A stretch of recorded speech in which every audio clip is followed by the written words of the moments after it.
you decide whom you want to give the money to. It's fine. It's your money. It's not your children's money. It's your money.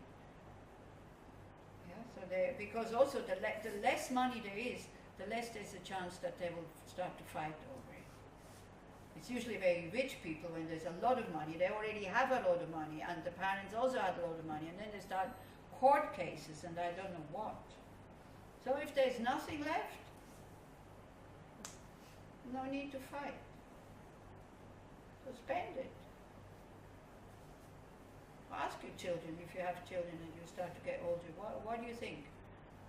Would you be okay if I give my money to charity? Also ask them before you do it. Yeah? Talk about these things.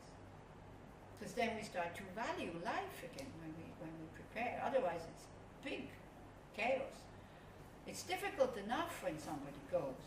So we don't need to add these difficulties to it.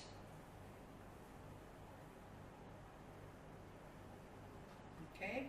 And then the body, of course, body cannot help. So what will help? So as a Buddhist practitioner, we're with these 9 points still. So as a Buddhist practitioner, we would take refuge in our practice. The positive actions that we have done. We know we take that energy with us. We would know that we have purified all the negative actions as much as we could. We would have known that we tried to be a kind person. Maybe we didn't succeed, but at least we tried. You think about your teacher. You think about your practice. And this you can train already now, by seeing when you're totally out of it. You look, where does the mind go? Either it remains in chaos and panic, or it looks for something, a piece of chocolate cake, music, somebody, calling somebody, and all this. It's okay to do it, but then look, will that help at the time of death? This is the big question. So by thinking about these 9 points, we start to look in a direction that is safe. Okay? Now, of course, if you never practice Buddhism and then going, I take refuge in Buddha, Dharma, Sangha, I don't know how beneficial that will be because you don't know what you're doing.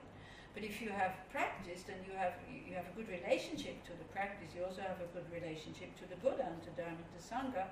So then when you take refuge, it's not so much from their side that they will be able to help you. It's more that your mind will calm down. Because you know, I have tried. I used this time on this planet in a good way to work with the mind. Now that's for Buddhists. Now for you, we will do the meditation, we will do the reflection. So then you have a chance to actually find out where you put the mind. Yeah, now. I'm actually totally on schedule. 5 o'clock. It's 2 minutes past. Yeah, so this is what I'm saying. Actually, I'm giving you half an hour break, not just 15 minutes, it's fine. Again, go for a walk. I would say in silence, although you can talk, or look, where the mind wants to go now. So, you contemplate every step you're taking. Where's the graveyard? It's a step closer to death. When you look at something, you think, wow, this could be the last time I'm seeing it. And then you check the mind, what it does. When you go and eat dinner this evening, think this could be my last dinner. So do I want to be grumpy and say, oh, it's not good, or do I want to appreciate it? Because it's the last one. If you want to have pleasure from what you eat, it's the last chance. And as we said, it's not the food, it's your attitude. Okay. So we meet again at 5:30, okay? Yeah, it's good to remind